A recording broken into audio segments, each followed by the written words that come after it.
Hello friends. आज के video में हम बात करेंगे सीएसपी पेपर 2022 की कि कैसे एग्ज़ाम को एनालाइज किया कैसे पेपर को एनालाइज किया जाता है और कैसे आपको पेपर को अटेम्प्ट करना होता है। ठीक है, तो इस वीडियो में हम आने वाले 20 क्वेश्चंस के लगभग देखेंगे, बाकी जितना टाइम अलाउ करेगा उस हिसाब से देखेंगे। तो सबसे पहले बात कि निम्नलिखित कथनों पर विचार कीजिए। आधार मेटा डाटा को 3 महीने से अधिक के लिए संग्रहित नहीं रखा जा सकता। इंग्लिश में पढ़ते हैं। Aadhaar metadata can not be stored for more than 3 months. 3 महीने से ज्यादा उसको स्टोर नहीं कर सकते। State can not enter into any contact with private corporation for sharing of Aadhaar data. Aadhaar is mandatory for obtaining the insurance product. Mandatory. Aadhaar is mandatory for getting the benefit funded out of consolidated fund of India। तो पहला question आपका ये कहते हैं।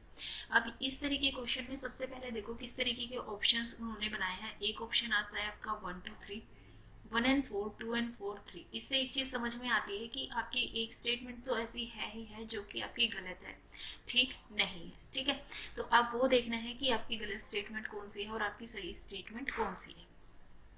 सी, अगर हम यहाँ पे पढ़ें कि एक सेकेंड, अगर हम यहाँ पे देखते हैं कि Aadhaar is mandatory for obtaining the insurance product. Insurance लेने के लिए आधार जरूरी है।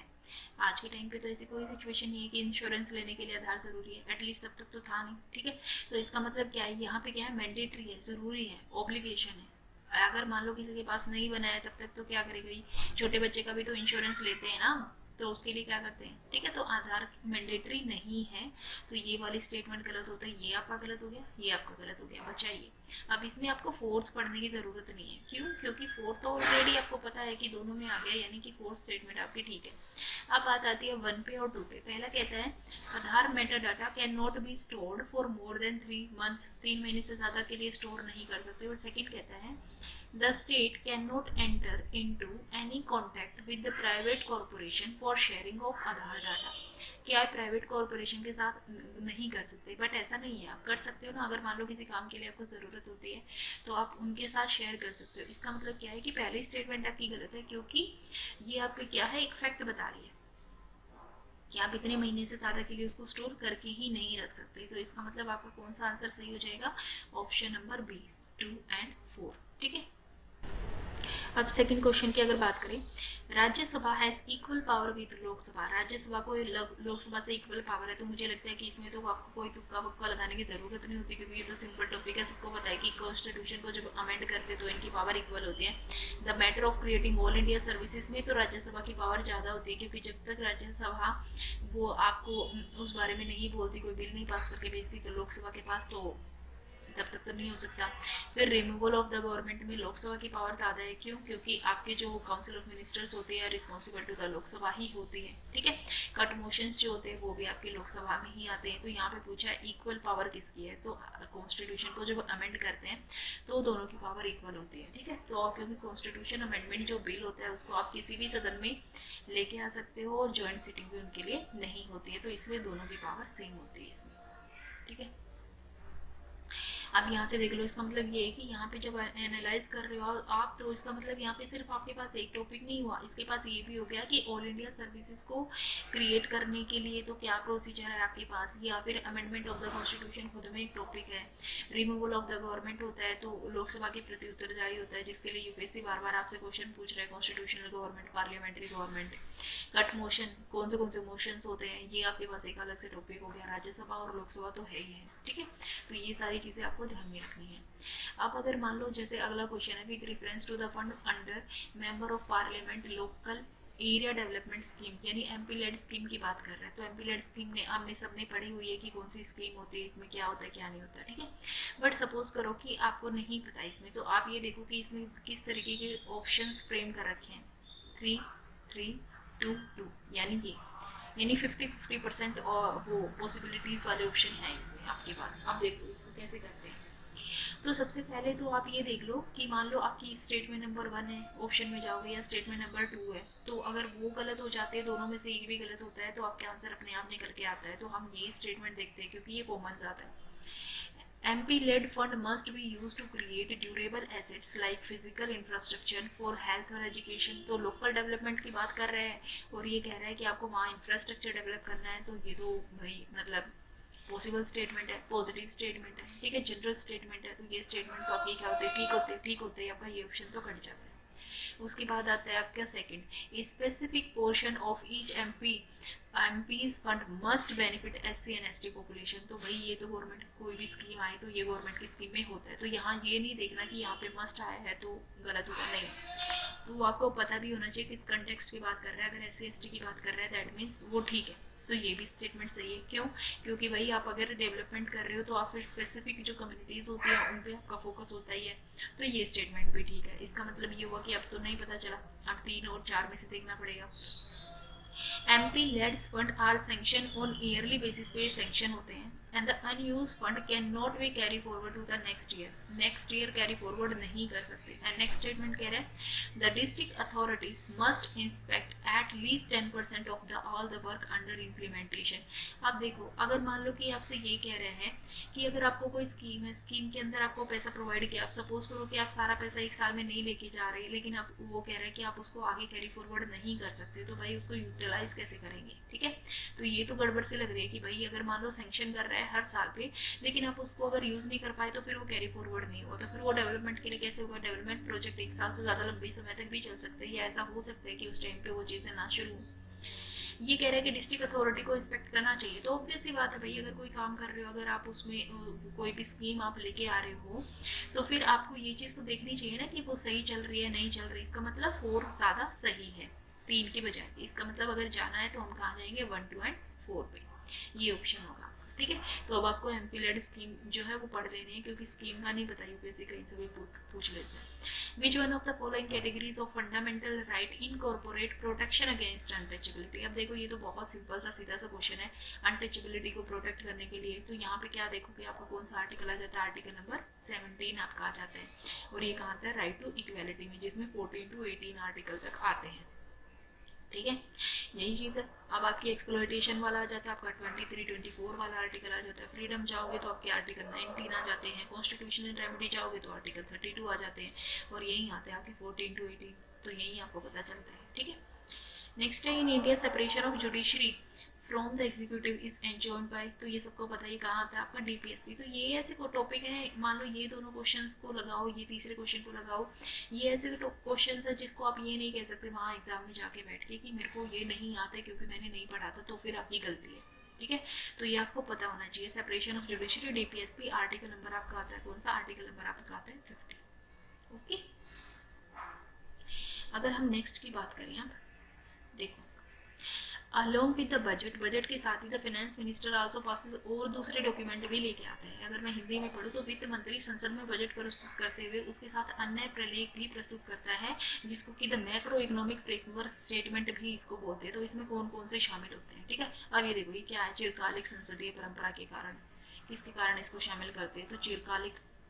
तो थोड़ा सा इसको इंग्लिश में पढ़ने की कोशिश करो, क्या है क्यों नहीं है, ठीक है। तो ये जो स्टेटमेंट होती है, is presented because this is mandatory by, किसके कारण मैंडेटरी है, कि हमारे यहाँ कोई लॉन्ग स्टैंडिंग पार्लियामेंट्री कन्वेंशन है, नहीं भाई, हम बजट या जो दूसरी स्टेटमेंट देते हैं वो कन्वेंशन के कारण नहीं।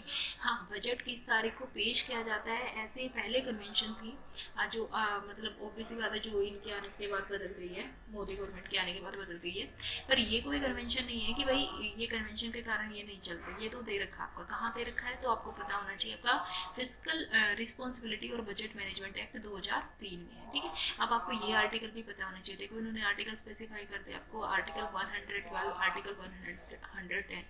आर्टिकल 112 किसके बारे में बात करता है, आपको एनुअल फाइनेंशियल स्टेटमेंट, जिसको कि हम बजट बोलते हैं, उसी के बारे में बात करता है। और 110 किसके बारे में बात करता है, मनी बिल के बारे में बात करता है। तो ये सारे, ये आपको पता होने चाहिए। आर्टिकल 113, ये सारे के सारे आर्टिकल्स आपको पता होना चाहिए। Force fiscal responsibility, budget management act होता क्या है, तो ये टॉपिक्स हैं जो आपको आने वाले टॉपिक्स के लिए प्रिपेयर करने चाहिए। कॉन्स्टिट्यूशनल गवर्नमेंट, भाई this is one of the favourite question of UPSC almost हर साल पूछता है इसको, चाहे कॉन्स्टिट्यूशनल गवर्नमेंट के फॉर्म में पूछे, लिमिटेड गवर्नमेंट के फॉर्म में पूछे, या किसी भी तरीके से, बट यूपीएससी पूछता है आपसे, और ऑलमोस्ट सबका आंसर मतलब सॉरी ऑलमोस्ट क्या बात है, सबका आंसर सेम होता है। हाँ, ये हो सकता है कि आंसर को यूपीएससी का देने का तरीका अलग हो सकता है, ठीक है। तो कॉन्स्टिट्यूशनल गवर्नमेंट क्या होती है? गवर्नमेंट, एक लिमिटेड गवर्नमेंट जिसको कि आप किसी के लिए रिस्पॉन्सिबल ठहरा सकते हो। अगर यहाँ पे आ जाता है रिस्पॉन्सिबल टू द लोकसभा, तो भी आंसर ठीक हो जाता है, क्योंकि आप एक उस पर एक लिमिट लगा रहे हो। ओके, नेक्स्ट क्वेश्चन है आपका, other than the fundamental right which of the following part of the constitution of India reflects the principle and provision of universal declaration human right. तो फंडामेंटल राइट के अलावा जितने भी जो भी हैं आपके, जो फंडामेंटल राइट्स में आपको राइट दिए गए हैं, उनके अलावा और कौन कौन से प्रिंसिपल, कौन कौन सी ऐसी जगह हैं, यानी कौन कौन से ऐसे राइट्स वगैरह हैं जहाँ पर आपको universal declaration of human right के प्रोविजंस देखने को मिलते हैं, ठीक है। तो ह्यूमन राइट के प्रोविजन है यार कि जैसे मान लो कि आपको पीने अच्छा पानी का हक है, हाउस रहने का हक है, कहीं भी किसी राइट टू सिटी, जिसपे कि यूपीएससी ने अभी क्वेश्चन भी पूछा था पीछे। तो इस तरीके के तो आपको कहाँ मिलेंगे ह्यूमन राइट्स? तो आपकी ड्यूटीज़, आपके डीपीएसपी प्रीएम्बल, तो सब जगह मिलेंगे। तो ये इस तरीके के जो क्वेश्चंस होते हैं जिसमें ऐसे क्वेश्चंस पूछे जाते हैं, तो उसको आंख बंद करके ऑल ऑफ द अबाउट लगा देना होता है। इसमें ज़्यादा सोचना नहीं होता कि आप सोचने बैठो डीपीएसपी में। यार डीपीएसपी तो सरकार को गाइडलाइंस देता है, ठीक है, सरकार को गाइडलाइंस देता है तो क्या हो गया, लेकिन मतलब उसमें वो सारे जो आपको बताए जाते हैं कि आपको मैनेजमेंट में जा सकते हैं, ये कर सकते हैं, पर वो आपका फिर एक अधिकार टाइप की चीज़ें बच जाती है ना। तो उसमें आप ये नहीं चाहोगे इन डिटेल कि ऐसा क्यों हो गया, नहीं। तो ये चीज़ें ध्यान रखनी है। अब question number 9, in India legal service authority provide free legal service to which of the following, किसको देती है? तो 4 ऑप्शन आपको देखो किस तरीके के ऑप्शन उन्होंने बना के दे रखे हैं, 2-2 में तोड़ के दे रखे हैं, यानी 2 स्टेटमेंट सही है, 2 स्टेटमेंट गलत है आपकी, ठीक है। यहाँ पे देखो, person with an annual income of less then 1 lakh रुपये, यानी वो सारे लोग जिनकी एनुअल इनकम 1 लाख रुपये से कम होती है। इसका मतलब सही लग रही है ये स्टेटमेंट, ठीक है। क्यों? क्योंकि अगर मान लो बिल्कुल नहीं पढ़ा, तो फिर आपको एनालाइज करते हुए ये चीज़ ध्यान देनी है कि फ्री लीगल सर्विस कहाँ पे प्रोवाइड कराई गई है, आपकी डीपीएसपी में प्रोवाइड कराई गई है। कौन से आर्टिकल में प्रोवाइड कराई गई? आर्टिकल नंबर 39 का ए। तो ये चीज़ें आपको देखना है कि कहाँ कहाँ पे प्रोविज़न है, कहाँ कहाँ पे नहीं है, ठीक है। तो अब आपने बिल्कुल नहीं पढ़ा सपोज करो इस क्वेश्चन को, क्योंकि सारी चीज़ें आप नहीं पढ़ सकते वहाँ जाते हुए क्वेश्चन पे, जब आप जाते हुए पेपर अटैम्प्ट करते हो तो सारी चीज़ें नहीं पढ़ सकते। समटाइम्स ऐसे टॉपिक आते हैं जो आपने बिल्कुल नहीं देखे, अगर आ जाता है तो फिर कैसे करना है? सबसे पहले क्या है, person with annual income of less then 1 lakh rupees, कि कोई भी इंसान है जिसको एनुअल 1 लाख रुपए से कम है उसको करेंगे। तो ऑब्वियस सी बात है उसके पास इतने पैसे, या फिर ये बोला है कि भाई उसके पास इतने रिसोर्सेज नहीं होते कि वो अपने लीगल राइट्स को प्रोटेक्ट कर सके, तो उसको ज़रूरत होती है लीगल हेल्प की। सेकेंड है transgender with an annual income of less than 2 lakh rupees. Third है member of OBC community with an annual income of less than 3 lakh rupees और ऑल सीनियर सिटीजन। अब देखो, अगर ऐसा आता है तो फिर आपको ये पता है कि 2 तो ठीक है, 2 गलत है। अब ऐसे में आप किसको लगाओगे और किसको नहीं? तो ये जनरल स्टेटमेंट आपकी लग रही है, क्योंकि इसमें हर कैटेगरी के इंसान शामिल है, इसमें कोई पर्टिकुलर कैटेगरी की बात नहीं की गई, ना एससी की, ना एसटी की, ना ओबीसी की, ना वुमेन्स की, ना किसी और की। तो ये पर्सन है, तो इसका मतलब ये तो जाएगा। इसका मतलब आपका आंसर जो होएगा, या तो आंसर आपका जाएगा 1 और या जाएगा आपका ऑप्शन नंबर डी। तो आपको देखना है अब ये कि यहाँ पे देखो अब कौन सी स्टेटमेंट है। अगर मैं स्टेटमेंट लगा के चलूँ, सेकंड स्टेटमेंट कह रहा है transgender with an annual income of less than ₹2 lakh. Third कह रहा है ओबीसी के मेंबर को जिनके एनुअल इनकम 3 लाख से कम है, या ऑल सीनियर सिटीजन आ जाते हैं। अब देखो जो पर्सन आते हैं उसमें क्या सीनियर सिटीजन नहीं आते, क्योंकि आपको ब्रॉडर सेंस में लेके चीज़ें चलनी होंगी, ठीक है। अब जैसे मान लो ट्रांसजेंडर और ओबीसी को आप कंपेयर करोगे तो ऑब्वियस सी बात है भाई किसको ज़्यादा लीगल एड की ज़रूरत है? ट्रांसजेंडर को, क्योंकि ओबीसी के तो वो लोग जिनकी annual salary less than 1 lakh है वो यहाँ कवर हो जाते हैं, ठीक है। कुछ कवर नहीं होते बट कुछ तो कवर हो रहे हैं, बट ट्रांसजेंडर को तो भाई बिल्कुल ज़्यादा, सबसे ज़्यादा ज़रूरत होती है ना। तो इसलिए आपके कहाँ जाओगे आप? ऑप्शन नंबर 3 आपका एलिमिनेट हो जाता है। तो ये 2 ऑप्शन आपके वैसे ही खत्म हो रहे हैं। तो बचा कौन सा? ये 1, 2 और 1 और 4। आप देख लो ट्रांसजेंडर ज़्यादा वो होते हैं, सीनियर सिटीजन जिनकी सैलरी कम 1 लाख से कम होती है वो तो ऑब्वियसली बात है यहीं पे आ ही जाएंगे। तो इसका मतलब 1 और 2 इज द आंसर, मतलब बेस्ट आंसर, ठीक है। ऐसा भी हो सकता है समटाइम 1 और 4, बट मतलब आई थिंक यूपीएससी का यही आंसर है 1 और 2। तो पर बाकी ये है कि आपको कम से कम एटलीस्ट ये तो हो कि पेपर के टाइम पे आपको वहाँ पे ये निकालना आ जाए कि 50-50 स्टेटमेंट निकलती कैसे हैं, ठीक है। नेक्स्ट क्वेश्चन है, अब आपसे पूछा है कि यूपीएससी ने ऐसे क्वेश्चंस दिए, आप देखो क्या दिया उन्होंने, 1 और 2, 4, 1 और 3, 2, 3 और 4, एक सेकेंड, ठीक है।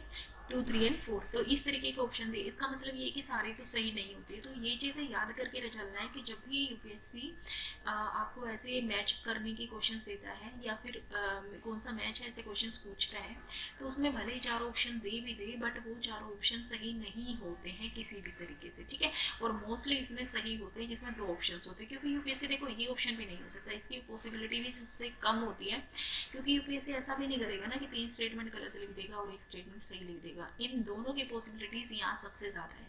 क्यों? क्योंकि ऐसा हो सकता है कि यूपीएससी आपको 2 क्वेश्चंस 2 स्टेटमेंट सही दे दे, 2 स्टेटमेंट गलत दे दे, बट यूपीएससी इतना नहीं करेगा कि अगर आपको 4 स्टेटमेंट दिए तो this is the rare and rarest chance होता है, रेयर चांस होता है जिसमें यूपीएससी 4 में से 3 गलत करते हैं और 1 ही ठीक करेगा, ठीक है। तो आप ऐसे क्वेश्चंस को तो ऐसे ऑप्शंस को तो आप वैसे भी एलिमिनेट कर सकते हो, इनकी कोई ज़रूरत ही नहीं होती है, ठीक है।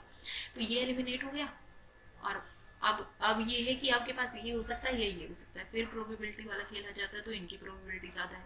पर लेट्स सी, देखते हैं कौन सा है।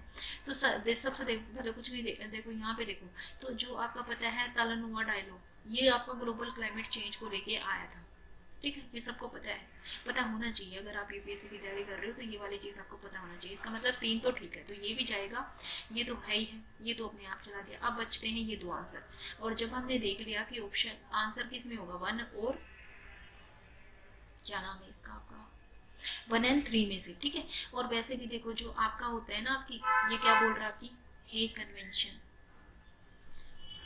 बायोलॉजिकल केमिकल वेपन को लेके ही कन्वेंशन आपकी इसको लेके नहीं होती, तो ये स्टेटमेंट भी गलत हो जाते हैं। तो बचता कौन सा आपका 1 and 3 is your right answer, ठीक है। इसमें आपको चारों भी पता होने की ज़रूरत नहीं होती, बट ये रूल होता है, अगर मान लो 4 स्टेटमेंट आती है, इस तरीके का ऑप्शन भी नहीं आता, आपको कुछ भी नहीं पता सबसे ज़्यादा, फिर भी आपको ये होता है कि मतलब कि भाई आपने ऑब्वियस सी बात, अगर आपके सही मार्क्स मतलब देख रहे हो, आप सही मार्क्स बन रहे हैं, आपको लग रहा है हो रहा है, तो फिर तो रिस्क क्यों लेना है। लेकिन अगर आपको पता है रिस्क लेना है, तो फिर रिस्क लेना है, तो रिस्क कहाँ पे लोगे आप, इन 2 ऑप्शन पे ही रिस्क लोगे, इन ऑप्शन पे रिस्क नहीं लोगे, ऐसे ऑप्शन पे आप रिस्क नहीं ले सकते, ठीक है। मोस्टली इसमें यही होता है। अब देखो आपका नेक्स्ट क्वेश्चन है, question number 11, A parliamentary system of government क्या होती है, ठीक है। अब देखो अभी आपने पीछे क्या पढ़ा, देखो कॉन्स्टिट्यूशनल गवर्नमेंट क्या होती है। क्या गवर्नमेंट मल्टी पार्टी गवर्नमेंट को कॉन्स्टिट्यूशनल गवर्नमेंट बोलेंगे, जहाँ पे बहुत सारी पार्टीज का शासन हो, क्या उसको आप बोलते हो कि कॉन्स्टिट्यूशनल गवर्नमेंट है? नहीं भाई, वो अत्याचार कर रहे होंगे तो किसी पे कहाँ है। क्या पॉपुलर गवर्नमेंट है? नहीं, उसको कॉन्स्टिट्यूशनल गवर्नमेंट नहीं बोल सकते। Government by legislature? बिल्कुल भी नहीं। तो लिमिटेड गवर्नमेंट। अब देखो यही सेम क्वेश्चन है, मतलब इसी को घुमाया है। पार्लियामेंट्री सिस्टम ऑफ गवर्नमेंट क्या होती है? All political parties in the parliament are represented in the government. क्या हमारे यहाँ है कि जिसकी बनती है आज बीजेपी की है, तो क्या वहाँ पे रिप्रेजेंट कर रहे हैं कांग्रेस के पीपल? नहीं कर रहे। तो यानी ये कह रहा है कि सारी पॉलिटिकल पार्टी रिप्रेजेंट कर रही है? नहीं है भाई, हमारे यहाँ नहीं है, क्योंकि हमारे यहाँ पार्लियामेंट्री सिस्टम ऑफ गवर्नमेंट है। आपको पता होना चाहिए, ये टॉपिक आपको पता होना चाहिए इसकी, क्योंकि हमारा इंडिया का सिस्टम है पार्लियामेंट्री सिस्टम ऑफ गवर्नमेंट क्या होता है, तो you have to know this question, ठीक है।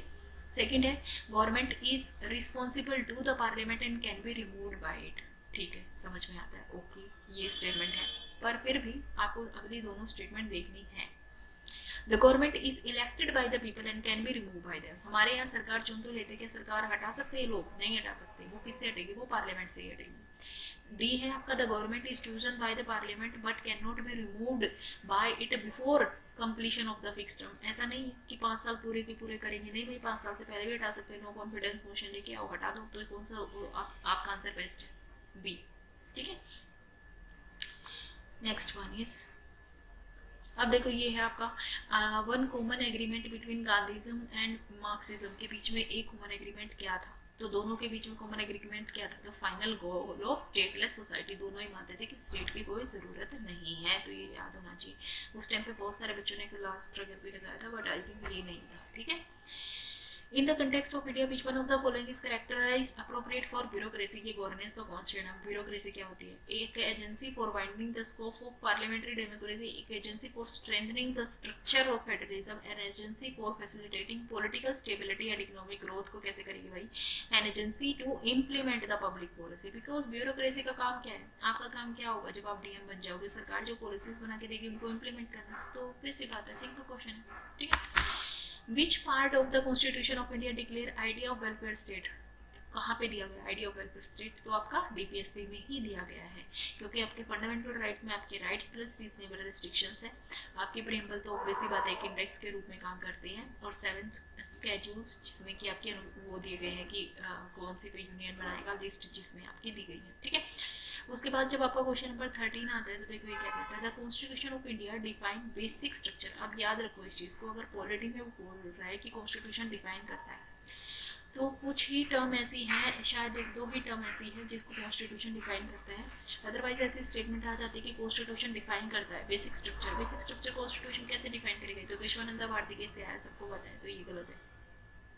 The Constitution of India provide for judicial review to safeguard the citizen liberty and to preserve the idea of which the Constitution is made। अब judicial review का भी idea कहाँ पे आया था, आपके सुप्रीम कोर्ट ने दिया था। तो कॉन्स्टिट्यूशन, अगर ऐसी स्टेटमेंट आ जाती है कि constitution of India define, constitution of India declares, constitution of India provides, constitution of India mention, तो उस चीज़ों पर खास ध्यान देना है। ऐसी स्टेटमेंट गलत होने की पॉसिबिलिटीज जो है वो सबसे ज़्यादा होती है, ठीक है।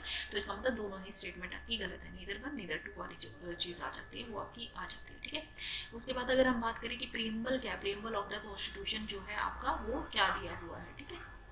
अगर प्रीएम्बल ऑफ द कॉन्स्टिट्यूशन की अगर बात करें तो देखो ये क्या कह रहा है, a part of the constitution, part है बिल्कुल है, but has no legal effect. Not a part of the constitution, a part है तो ये तो अपने आप खत्म हो जाता है। A part of the constitution has the same legal effect as the other, a part of the constitution but has no legal effect independently of the other। अब देखो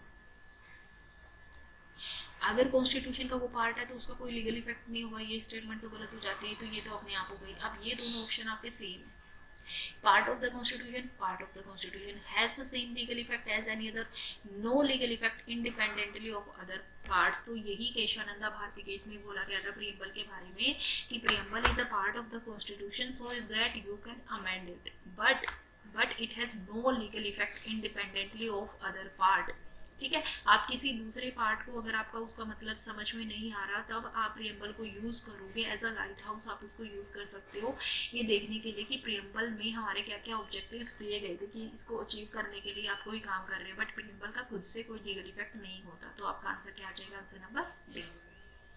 अब जैसे देखो नेक्स्ट है आपका स्वर्ण ट्रांच, रिजर्व ट्रांच क्या निर्दिष्ट करता है, यानी कि आपका इसको हिंदी में पढ़े तो, इंग्लिश में पढ़े तो गोल्ड ट्रांच या रिजर्व ट्रांच क्या करता है, a loan system of World Bank, one of the operation of the central bank, a credit system granted by WTO to its member, और गोल्ड ट्रांच रिजर्व किसमें होते हैं, IMF क्रेडिट सिस्टम है। तो यही आपका क्या है, सीधी बात है। 19th क्वेश्चन देखो, कॉन्स्टिट्यूशन ऑफ इंडिया। अब ये देखो ये फिर से कह रहा है according to the constitution of India a person who is eligible to vote. तो पहली बात तो कॉन्स्टिट्यूशन के अकॉर्डिंग आप इसको बोल रहे हैं, according to the constitution of India a person who is eligible to vote can be made a minister in a state for 6 months even if she or he is not a member of legislature of the state.